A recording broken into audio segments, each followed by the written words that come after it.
Bienvenue sur Africa 24 dans cette nouvelle édition du Morning News. Voici les titres de l'actualité. Le 18e sommet de la francophonie a pris fin ce 20 novembre sur l'île tunisienne de Djerba.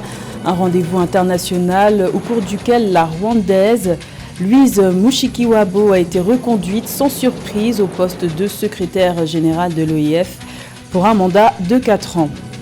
Les électeurs équato-guinéens étaient appelés aux urnes ce dimanche 20 novembre dans le cadre des élections législatives, mais aussi présidentielles, qui a été avancée de 5 mois. Le président Teodoro Obiang Nguema Mbasogo est candidat à sa propre succession. Et le coup d'envoi de la Coupe du monde de football a été donné ce dimanche 20 novembre au Qatar. Sénégal, Maroc, Tunisie, Ghana et Cameroun sont les 5 sélections africaines en lice. Focus sur le groupe A dans lequel évoluera le Sénégal dans cette édition. Mais tout d'abord, la COP27 s'est achevée ce dimanche 20 novembre à Sharm el-Sheikh en Égypte avec 37 heures de retard par rapport à la clôture officielle initialement prévue le 18 novembre et avec un bilan mitigé. Cette conférence mondiale sur le climat a été marquée par une avancée historique. Les 196 pays ont décidé de créer un fonds dédié aux pertes et dommages afin d'aider financièrement les pays les plus vulnérables à faire face aux dégâts causés par le réchauffement climatique. En revanche, les objectifs pour sortir des énergies fossiles afin de limiter la hausse des températures n'ont pas été atteints, ce qui marque un recul dans la lutte contre le réchauffement climatique. Le 18e sommet de la francophonie s'est clôturé ce dimanche 20 novembre à Djerba en Tunisie. Ce rendez-vous avait pour objectif de poser les jalons de la francophonie de l'avenir. Un avenir qui se construira les 4 prochaines années avec la Rwandaise Louise Mushikiwabo puisqu'elle a été reconduite sans surprise au poste de secrétaire général de l'OIF. Elle était la seule prétendante au titre. Elle a présenté ses nouvelles aspirations. Je vous propose de l'écouter. Je prends cette marque de confiance avec beaucoup d'humilité. Le soutien, l'affection, je ne prends jamais ça pour acquis. Elle m'honore et m'engage encore plus. C'est ma promesse à vous qui m'avez renouvelé votre confiance de faire beaucoup plus.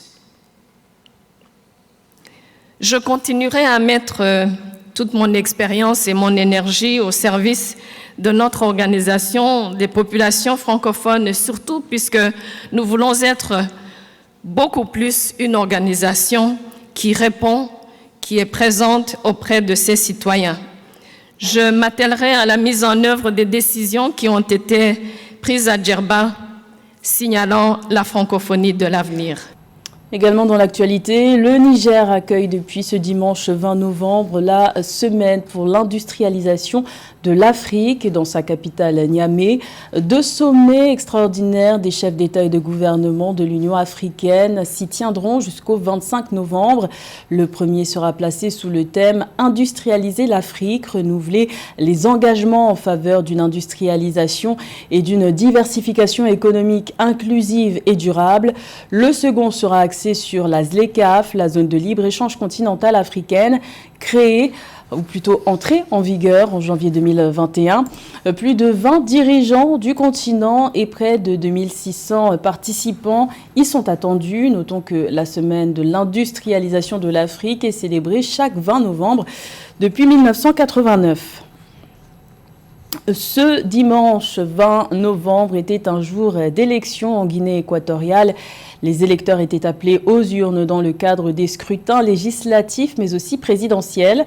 La présidentielle qui a été avancée de 5 mois officiellement pour des raisons économiques. Le président sortant, Teodoro Obiang Nguema Mbasogo, au pouvoir depuis 43 ans, figure parmi les 3 prétendants à la magistrature suprême. Il brigue un 6e mandat. Plus de détails avec Marie-Raphaël Antolo.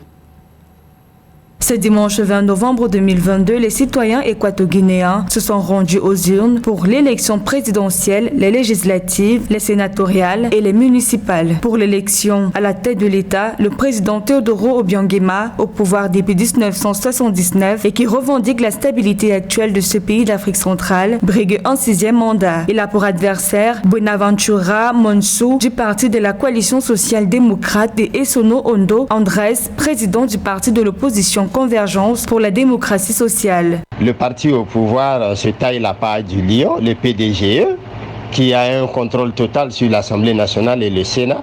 Ensuite, il est à la tête d'un regroupement de 14 mouvements et il détient pratiquement 99 des 100 sièges de l'Assemblée nationale sortante. Donc, dans cette configuration, le président Teodoro Obiang-Nguema vient pratiquement comme le potentiel gagnant de cette élection-là. En ce qui concerne les députés et sénateurs, le Parti démocratique de Guinée équatoriale, parti au pouvoir, exerce un contrôle majoritaire sur l'Assemblée nationale et le Sénat. Il détient 99 des 100 sièges de l'Assemblée nationale sortante ainsi que la totalité du Sénat. Pour ces élections, il est à la tête d'une coalition de 14 mouvements. Aujourd'hui, il est à souhaiter que l'Afrique tout entière en général et la Guinée équatoriale en particulier mettent l'accent sur la démocratie participative, une démocratie qui promet et qui fait la promotion de la liberté d'expression des partis politiques et de la société civile. Pour les citoyens équato-guinéens, il est question de choisir un président et des représentants capables de maintenir la paix, le développement et la sortie des difficultés économiques liées à la conjoncture internationale. La lutte contre le chômage et l'inflation sont également des défis que devront prendre en charge les nouveaux représentants du peuple. Soulignons que les résultats provisoires de ces élections seront annoncés le vendredi 25 novembre et ensuite validés par la Cour constitutionnelle. Au Bénin, le parti d'opposition, les démocrates de l'ancien président Thomas Boni Yayi, participera aux prochaines élections législatives de janvier 2023. Il s'agira de leur première participation à des élections sous l'ère du président Patrice Talon, au pouvoir depuis 2016. Recalés par la commission électorale dans un premier temps, les démocrates sont parvenus à obtenir gain de cause devant la Cour constitutionnelle. Plus de détails dans ce reportage de notre correspondant au Bénin, Liftionou. Poids lourd de l'opposition au Bénin, le parti de l'ex-président Boni Yayi, dénommé les démocrates, est en lice aux législatives du 8 janvier 2023. Repêché in extremis suite à un recours déposé à la Cour constitutionnelle, le parti présidé par l'ex-député Éric Moundété a obtenu gain de cause suite au recours formulé contre la Direction générale des impôts pour violation du code électoral et de la Constitution. Pour défaut de 4 quitus fiscaux manquants au dossier du parti Les Démocrates, la Commission électorale nationale autonome Sénat avait, à expiration du délai, déclaré sa liste de candidatures invalide. Au terme de l'audience du jeudi 17 novembre 2022, la haute juridiction a tranché en faveur du parti Les Démocrates. Considérant les difficultés auxquelles a dû faire face la DGI, telles que soulignées par elle-même, et en vertu d'une part de l'adage suivant lequel la prescription ne court par contre qui n'a pas pu agir, et d'autre part du rôle de régulation de la Cour constitutionnelle, il convient de juger que doit être prise en compte dans le cadre de l'organisation des élections législatives du 8 janvier 2023 la liste déposée par le mandataire du parti Les Démocrates le mardi 15 novembre 2022. La Cour constitutionnelle a ordonné à la Commission électorale nationale autonome Sénat de prendre en compte la nouvelle liste remembrée du parti Les Démocrates fournie à l'institution le mardi 15 novembre 2022. À travers sa décision, la Cour constitutionnelle a rétabli le principal parti d'opposition dans le processus électoral et porte au nombre de 7 les partis politiques engagés pour le scrutin du 8 janvier 2023. Vendredi 18 novembre 2022, la Sénat a validé la liste de candidatures du parti Les Démocrates après examen de la liste remembrée et les démocrates ont finalement obtenu leur récépissé définitif le samedi 19 novembre 2022. Nous avons fait le chemin que vous connaissez par la grâce de Dieu. Nous avons aujourd'hui reçu notre récépissé. Nous avons été les derniers sur la liste des partis admis à concourir. Nous serons les premiers par la grâce de Dieu et par le travail de nos camarades qui sont sur le terrain. Par la volonté de ce peuple qui veut que plus jamais il n'y ait une assemblée monocolore, qui veut qu'à l'assemblée, les députés soient l'émanation du peuple. Le repêchage du principal parti d'opposition, les démocrates, a créé une décrispation de la tension montée dans l'opinion ces derniers jours au Bénin. Pour une première depuis avril 2016, l'opposition à Patrice Talon se voit en lice à un scrutin dans le pays. Plus de 6,6 millions d'électeurs sont attendus aux urnes le 8 janvier 2023 et la campagne électorale est prévue du 23 décembre 2022 au 6 janvier 2023. Le continent africain fait face à un sérieux déficit en financement des infrastructures qui se chiffre à plus de 100 milliards de dollars par an, ce qui explique son retard en la matière. C'est dans ce contexte que la Banque africaine de développement et sa plateforme Africa 50 ont décidé d'accélérer les projets d'infrastructures vertes dans une Afrique rudement affectée par les changements climatiques. Les précisions dans ce sujet de Philomène Tine.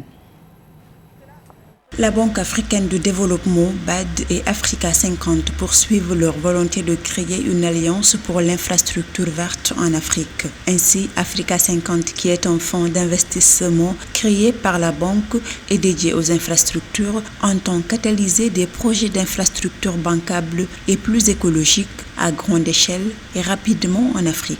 La plateforme d'investissement envisage, avec le soutien des partenaires, de mobiliser jusqu'à 10 milliards de dollars de financement pour la réalisation d'infrastructures vertes et durables sur le continent. Nous sommes en train de créer une approche développement élargie qui peut mettre ensemble le secteur privé et le secteur public. Qu'est-ce que nous devons faire et engager les différents pays africains pour développer des infrastructures vertes et pour tous les investissements à un niveau plus grand et élargi. Africa 50 opte pour une approche de développement élargie, intégrant ensemble le secteur privé et le secteur public. Ceci engagera les différents pays africains ainsi que les sociétés d'investissement pour développer une structure verte qui puisse participer à combler le déficit d'infrastructures de l'Afrique. Nous voulons augmenter de 100 millions de dollars pour la préparation des projets. Cela pourra créer un environnement meilleur pour le gouvernement, travailler mieux avec les institutions. 400 millions de dollars pour le développement des projets. Cela pourrait amener des projets à partir de projets vers la mise en œuvre et cela est nécessaire dans notre continent. Et cela est aussi catalysé 10 milliards de dollars à partir du secteur privé. Par ailleurs, l'Alliance pour les infrastructures vertes en Afrique, lancée par la BAD et Africa 50 en partenariat avec plusieurs partenaires mondiaux, va permettre de lever des ressources pour des projets d'infrastructures écologiques et durables dans le but de soutenir la transition du continent vers le net zéro carbone. Le coup d'envoi de la 22e édition de la Coupe du monde de football a été donné ce dimanche 20 novembre au Qatar. 5 équipes africaines participent à ce mondial avec dans l'ordre d'entrée en lice le Sénégal le 21 novembre, donc ce lundi, qui affrontera les Pays-Bas, la Tunisie qui jouera le 22 novembre contre le Danemark, le Maroc jouera contre la Croatie le 23 novembre et enfin le Ghana et le Cameroun affronteront respectivement le Portugal et la Suisse le 24 novembre pour leur premier match. Bonne chance aux 5 sélections africaines. Focus justement sur le groupe A, dans lequel le Sénégal évoluera au cours de cette Coupe du monde de football. Les champions d'Afrique ont pour adversaire au premier tour le Qatar, pays hôte, les Pays-Bas et l'Équateur. Les Lions de la Teranga, 18e au classement FIFA, devront montrer tout leur potentiel sans leur attaquant phare, Sadio Mané, forfait pour cause de blessure, un sujet de Amenedge. Ayant validé son ticket pour la Coupe du monde de la FIFA Qatar 2022 qui débute le 20 novembre prochain, le Sénégal figure dans le groupe A en compagnie du pays hôte, de l'Équateur et des Pays-Bas. Éliminé du mondial Russie 2018 comme toutes les équipes africaines, les actuels champions d'Afrique en titre sous la direction d'Aliou Cissé depuis 2015 comptent écrire une nouvelle belle page du football sénégalais. Le Sénégal semblait être bien parti pour cette compétition en tant que champion d'Afrique avec des des joueurs qui sont quand même titulaires dans beaucoup qui sont titulaires dans leurs clubs respectifs en Europe, ce qui donne à l'équipe donc une certaine dynamique, un certain rythme. Et il manquait maintenant le travail de l'encadrement technique était surtout de donner une belle cohésion et surtout une bonne dynamique donc pour affronter les matchs. Le Sénégal va participer à cette Coupe du Monde sans l'élément phare de son équipe, Sadio Mané. Une sentence tant redoutée par les amoureux du football et confirmée en conférence de presse jeudi 17 novembre par le médecin de la sélection sénégalaise selon des sources locales. Pour rappel, le joueur était sorti sur blessure le 8 novembre 2022 lors d'une victoire 6-1 du Bayern Munich contre le Werder Bremen. Malheureusement, la blessure de Sadio Mané est venue quand même mettre un coup dur, j'allais dire, à cette équipe sénégalaise parce que quoi qu'on dise, Sadio Mané c'est quand même le leader technique, peut-être même moral de cette équipe. Donc il faut faire sans lui. Je crois que c'est pas pour rien. Ils ont tout fait jusqu'à la dernière minute pour l'avoir, même le mettre sur la liste avant de se rendre compte de l'inéluctable. Maintenant, il appartient à l'entraîneur Aliou Cissé de mettre les joueurs devant leurs responsabilités que le Sénégal doit jouer sans Sadio. Au total, 26 joueurs sénégalais sont sélectionnés pour le mondial. Les Lions de la Teranga livreront leur premier match de cette Coupe du Monde Qatar le 21 novembre 2022 face aux Pays-Bas à 17h local au stade Al Toumama. C'était le journal de la rédaction. Merci de l'avoir suivi. L'information continue sur Africa 24.